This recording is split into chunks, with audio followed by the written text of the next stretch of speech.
Reginald by the collar of barbarians! There are men in wartime whose names become legend not because they seek glory, but because they simply refuse to break. Reginald Seekings was one of those men. Before the war, he was a half-blind farm boy from the flatlands of Cambridgeshire who boxed for pocket change and dreamed of turning professional. By the end of it, he had become one of the most formidable soldiers in the history of British Special Forces, a founding member of L Detachment SAS, a veteran of the earliest desert raids, a survivor of impossible odds, and a witness to the darkest horrors of Nazi Germany.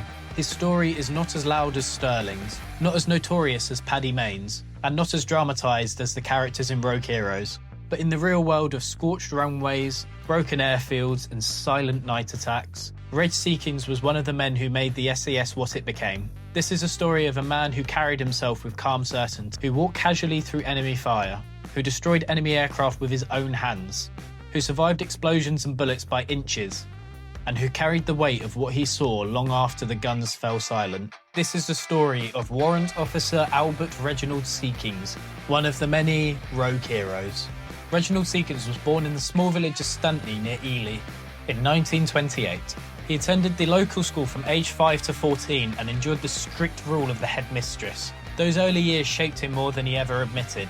The farmhouse the family lived in was tied to his father's job, and Reg learned early that life on the edge of hardship left no room for softness. Even as a boy, he pushed back against authority. When he demanded more money from the farmer during his first job and threatened to leave if he did not get it, the farmer warned his father that his son's defiance could cost them their home.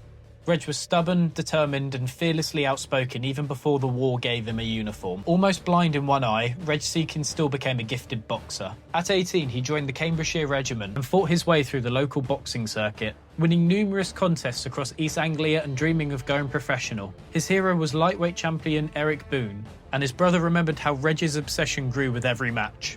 The more blows came at him, the more he wanted to fight. When war arrived, Reg and Bob volunteered for 7 Commando, part of Lay Force under Bob Laycock, and took part in early raids before the unit was broken up. Only 3 days after, David Sterling had presented his plan for the new Desert Raiding Force and received approval from General Auchinleck.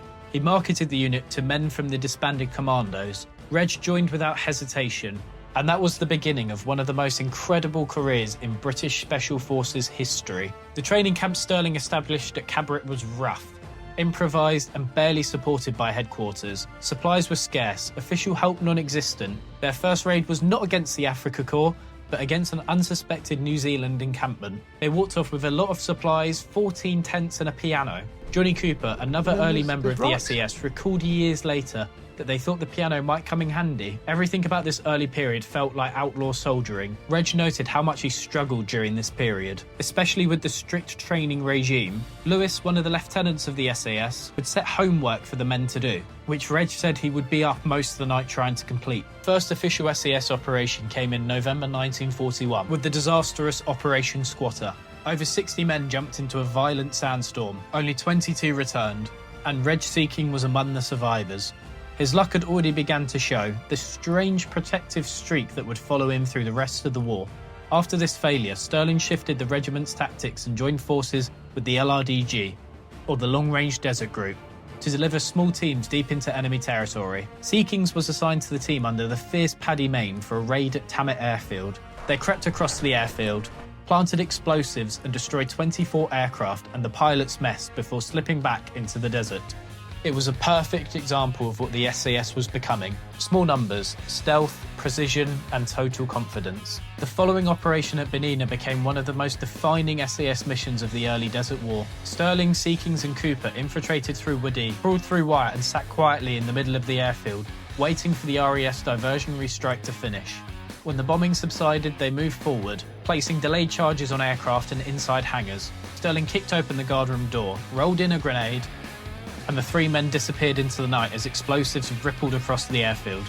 For his performance, Sterling recommended Seekings for the Distinguished Conduct Medal. The citation recorded 10 raids, over 15 aircraft destroyed, and at least 10 enemies killed through absolute disregard for his own safety. Yep, All of this we don't see in the show. This raid is never shown in the show, nor is Reg's medal mentioned. Seekings was a core figure in the formative months of the SAS. The unit destroyed more than 323 enemy aircraft in North Africa and carried out raids that crippled Rommel's supply lines. After Stirling was captured, the spirit lived on through hardened veterans like Reg. In Sicily, he demonstrated the cool aggression that made him legendary. During the attack on a 4-gun coastal battery at Cape Maru de Porca, heavy machine gun and mortar fire was cutting into the attackers. Reg calmly rushed the pillbox alone, pulling grenades and finishing the survivors off with his revolver. He reorganised his men and personally led the attack that wiped out the mortar post. Italy continued to test his luck. At Termoli, a mortar round struck the truck carrying 24 men from his platoon at the exact moment Reg happened to be adjusting the tailgate.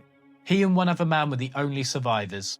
Season 2, Episode 4 is one of the most harrowing episodes of TV I've seen, and one of the scenes in particular of Seekings shooting a young boy to end his pain is unfortunately based on fact. Seekings himself said of the incident, "Suddenly he got up and ran around screaming. Terrible sight. There was absolutely no hope for him. And you couldn't let anybody suffer like that. So I caught him and I shot him." The story of him and the whole family, however, seems to be dramatised, but it adds a serious emotional weight to his story in the show. Later, he was sent into the field during a firefight to check on a section under heavy fire. German soldiers watched as he strolled across open ground in full view. Rifle barrels trained on him. Not a single shot was fired, but Reg walked back untouched with his report. On D-Day, he parachuted into Normandy with A Squadron and operated near Dijon, working to sabotage rail lines, blow up goods yards and ambush enemy convoys.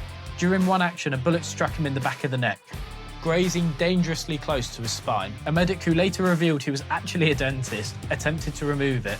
The effort failed and Reg carried the bullet lodged in his neck for the rest of his life. As the Allied push entered Germany, the SAS witnessed the horrific aftermath of Nazi atrocities. At Celles, Seeking and his men discovered the bodies of hundreds of concentration camp prisoners, slaughtered at the railway station during an air raid. Soon after, they were sent to Bergen-Belsen. They could not comprehend how anyone could treat fellow human beings with such cruelty. He had seen death many times, but never anything like this. This is something I hope that Rogue Heroes in its later seasons does not stray away from. When the war ended in September 1945, the SAS was disbanded. Reg returned to his hometown, took over the Rifleman's Arms pub with his wife Monica, and lived there for 9 years before moving to southern Rhodesia. He farmed, then became an inspector in the police's anti-terrorism unit during turbulent times. With political shifts in the early 1980s, he returned to the United Kingdom, settling in Suffolk, where he lived quietly until his death on March 16, 1999. His life story is far larger and far more intense than his portrayal in Rogue Heroes. The series captures his toughness, dry humour and loyalty, but cannot convey the sheer scale of his contributions. The number of raids he took part in, the aircraft he destroyed, the moments of impossible luck and the cold composure that allowed him to walk casually through enemy fire. Reg Seekings helped define the early SAS. He was not just there. He was one of the men who built the regiment's identity through actions rather than words. In the end, Reg Seekings left behind far more than a list of raids or decorations. He helped build a way of soldiering that would outlive him and shape the SAS for generations. He fought across deserts, mountains and occupied towns, survived disasters that killed almost everyone around him, and witnessed the worst of humanity in places like Celles and Bergen-Belsen.